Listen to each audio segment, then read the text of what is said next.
If you subscribe to Ghostbusters News on YouTube, it is likely that over the past week you've seen me live streaming Ghostbusters Spirits Unleashed. And if you have watched any of those streams, you already know what I think of the game. But for those that haven't, I thought a review was finally in order. And I know when it comes to review, I mean this seems a little late. Spirits Unleashed, it has been out for over a week, and actually I've been playing it closer to 2 weeks, thanks to the team at IllFonic as they gave me an early access code so we could release content and previews of the game right here on the channel. And considering I've had the game for 2 weeks now, you're likely asking me, Jason, why did it take so long? Well, before the game was released to the general public, I was either playing with the crew from IllFonic, random video game reviewers and journalists, or those just within the media, or good old AI-controlled bots. But I wanted to enjoy this game with you, the Ghostbusters fans, and as evident from those recent live streams, I've been doing just that. Now let me get this out of the way right here. Ghostbusters Spirits Unleashed is a 4v1 asymmetrical video game. And upon hearing that, some of you've likely already made up your mind if you're going to play this or not. And I'll be honest here, this style of game, I'm usually not a big fan of. I mean, I enjoyed Friday the 13th, which IllFonic also had a hand in, but outside of that, that is it. I tried Dead by Daylight, Prop Hunt, and most recently Midnight Ghost Hunt. And none of those clicked with me, which was a bit surprising, especially given that Midnight Ghost Hunt is for the most part Ghostbusters, just without the Ghostbusters license. Also, going back to Friday the 13th, while I did play that game, I played it mostly offline, as I just enjoyed running around as Jason Voorhees killing camp counselors in gruesome ways. With the new Ghostbusters game, jumping online and playing alongside 4 friends, it's the center, the backbone of this game. Sure, there's an offline mode where you can play against bots, but playing against real people, real players, that's what's going to keep people invested. That, along with new content, is what's going to keep them coming back. This is why it's taken me 2 weeks to make this video. I wanted to really give Ghostbusters Spirits Unleashed a fair chance. And I feel like I have. I mean, just the other day, I hit the current level cap of 100. So this rather unconventional review, it's not me just playing it blindly for a couple of hours and saying, oh, you know what, I hate this game. Or, oh, this is the best Ghostbusters game ever made. As I already said, games like this I typically don't like. And given that Ghostbusters Spirits Unleashed, it was fighting an uphill battle. Could it win me over and actually make me want to play an asymmetrical video game? Well, I think I can answer all those questions with one simple catchphrase. Bustin' makes me feel good. Seriously, this is the Ghostbusters game I never knew I wanted, but now that I have it, I need it and I need more of it. The most important aspect of any video game for me is the game actually fun? And Ghostbusters Spirits Unleashed, it's fun. No matter if you're playing as a ghost or a Ghostbuster, and with that said, the experience of playing as either is vastly different. As a Ghostbuster, you're playing in first person with your goal being pretty obvious. You gotta locate and bust the ghost. I mean, it's in your job title. You'll find the Spectre through the use of various gadgets, including mainstays like the Ecto goggles and PKE meter, and along with that, the game allows for heavy customization, being able to swap out gear on your Proton Pack, Proton Blaster, Ghost Trap, PKE meter, and this stuff, it not only changes the appearance, but it really does make a huge difference when playing. Now, while I did say that your goal is to bust ghosts, that's your main objective, it's not that easy, as you're going to need to either eliminate the multiple ghost rifts found within the maps, think of these as ghost respawn points, and then from there, trap the ghost one final time when all rifts have been eliminated. You're also going to see civilians running around the map, NPC characters, they're going to get frightened, and it's your job to calm them down. And this is important to do so because this is going to slow down the haunt level. If this haunt level, it rises 100%, a countdown clock, it's going to appear, giving you a very small window where you have one last chance to catch the ghost. If you're unsuccessful in doing so, the ghost wins, the Ghostbusters lose, and you're seen running back to the Ghostbusters firehouse. And let me tell you from experience, it's embarrassing when that happens. Now back to the customization side of things, alongside your gear, you're also going to have access to a character customizer, which even in its semi-launch state is already crazy robust. Longtime fans, you're going to love the flight suit options, including a handful inspired by the real Ghostbusters. And IllFonic, they've already promised more updates and content is on the way. Heck, in making this video, IllFonic, they dropped a Halloween update containing 4 very unique and spooky masks. And speaking of being spooky, playing as a ghost. This was something I didn't really expect to enjoy as much as I did. And surprisingly, I think it's my favorite part of the game. You see, I thought this was going to be like Prop Hunt, another asymmetrical video game. You would just hide from the Ghostbuster and try not to be seen, beating out the clock. But instead, Spirits Unleashed, it gives you things to do as a ghost. and this includes playing in third person, haunting items, which quickly does rise the haunt meter. You can also possess items, and some of these are hilarious, with some of the standouts including a starfish and a teddy bear. As I already alluded to, you also need to scare civilians, and of course, you're going to go head to head against the Ghostbusters themselves. And you're going to do this by using Ghost and Ghost class specific abilities, sliming them, causing their proton packs to malfunction, all the while trying to avoid that dreaded and pesky proton stream. Oh yeah, and there's also the rifts I was talking about earlier, which once again, these are your lifelines. So it's important to make sure you keep them protected by moving them around the map and re-hiding them.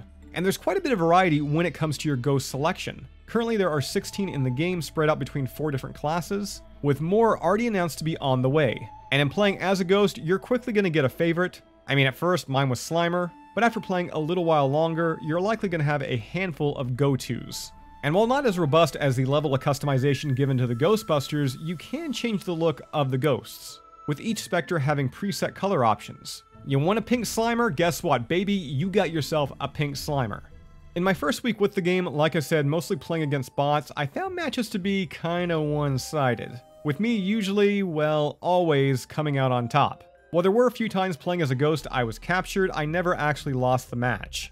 Now with that said, of course bot AI, it is something that's going to be tweaked, but this is one of the key reasons I didn't want to just slap a review up last week before the official release date. I needed to see if playing online, if I'd get bored of this gameplay loop. And yeah, I know I've only been playing this game now for 2 weeks, and my opinion could change months from now. But being online, playing with both friends and strangers, I'm happy to say that I'm still having a blast with the core gameplay. And that's because as players are getting more experience, the game, which at first was very easy to pick up and play, is starting to feel a bit more layered. People, they're developing their own unique strategies. Teams of friends, they are becoming more cohesive. Ghostbusters, they're finding better equipment loadouts, and it seems everyone is learning which ghost is best suited for their playstyle. For me, this is one of the key elements that keeps this game feeling fresh. Despite the game only currently having 5 maps, which IllFonic has already confirmed will be expanded thanks to upcoming free DLC drops, the combination of the IP, the license that I love, the player base, and the gameplay has made Ghostbusters Spirits Unleashed a game I have not been able to put down. Seriously, when I have not been writing articles on the website or making videos for this YouTube channel, I've mostly been playing this game. There are a handful of other elements that I feel are pretty important to this game that I think we should dive into, one of which being the overworld hub, which is the Ghostbusters Firehouse. And let me tell you, it is great. It is packed with 3 floors of Easter eggs, allowing you to talk with not only Winston and Ray, but series newcomers Eddie and Kat. You can also empty out your ghost trap in the basement, invite friends to the firehouse, and even visit Ray's Occult Books, which is now conveniently located next door. And when you go to Ray's, you'll see Tobin's Spirit Guide. And looking at Tobin's, that's going to give you access to the Ghost World Hub. And given that we've already talked about some of those new characters and that we're now talking about the Ghost World, those are key elements introduced within the game's story mode, with cutscenes to the story being unlocked as you level up your character. Now, let me be entirely transparent here with you. This is not the same style of story that was found in Atari's 2009 Ghostbusters the video game. The cutscenes, while connected, they tell an engaging narrative. They don't really connect to anything that you're doing when you're out on a call. Really all it is, you hit a certain level, you come back to the firehouse, and the story progresses. With all that said though, the story that it does tell, it is very contained. It doesn't have the grand scale feel as the Ghostbusters movies or the aforementioned 2009 video game. And you know what? That's fine. It doesn't have to be. It almost feels like a good episode of the real Ghostbusters. And also, IllFonic, they did not need to include any kind of story mode or story cutscenes in a game like this. But to their credit, they did. It kind of feels like the cherry on top, as not only does it introduce those new characters, once again Kat and Eddie, it also provides added lore for J.H. Tobin, and allows fans to catch up with some old friends in Ray Stantz and Winston Zeddemore. And in doing so, it really helps Spirits Unleashed feel connected to last year's Ghostbusters Afterlife. And speaking of Ray and Winston, it seems like whenever they're shown, people, they want to talk about the game's not so unique visual style. And I say that because a lot of people have compared it to Fortnite. And yeah, you know what? That's fair. Both games, they have an overall animated and stylized look. And the reason for that, those style of games, they tend to age a bit better than when a game tries to be hyper-realistic. And I'll say, at least for me, I think the game looks great, especially in a handful of moments seen within the story's cutscenes. There's some close-up shots of some of the gear, you can really see the textures, and that combined with opportune lighting and shadowing, yeah, I don't know, to me, I think this looks great. And being that we're talking about graphics, let's talk about sound. As despite only licensing 2 tracks from the original movie soundtrack, Ray Parker Jr.'s Ghostbusters and Mick Smiley's Magic, the soundtrack somehow still feels very much like Ghostbusters. And from what I hear, IllFonic, they tried keeping the licensed stuff to a minimal, likely in an attempt to make this game streamer friendly. So yeah, just so we're clear, the original 1984 score from Elmer Bernstein, it is not in this game. However, IllFonic, they clearly were inspired by Bernstein's work. Because like I said, the music here, it still manages to feel like Ghostbusters. So I'm sure in the comments, people, they're going to ask, is Ghostbusters Spirits Unleashed, is it better than the 2009 Ghostbusters the video game? And to that, I'm going to say apples and oranges. They're both video games, yes, but both set out to do 2 totally different things.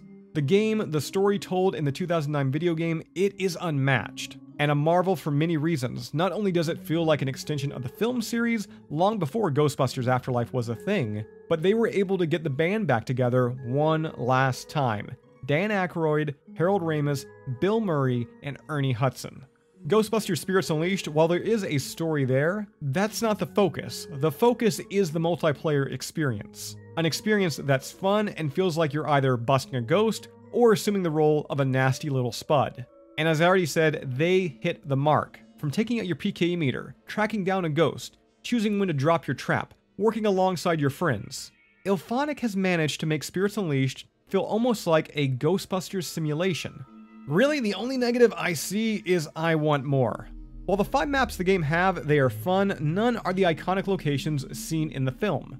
Another head scratcher is that Slimer is the only recognizable ghost, meaning there are so many classic characters that could be added from the franchise's near 40-year-old existence. And with that said, leaving your fans wanting more, it is not a bad thing, especially given that, as mentioned, IllFonic, they just launched a limited time Halloween event, and have promised multiple DLC drops over the next year, consisting of both new maps and new ghosts, along with more options found within the character customizer.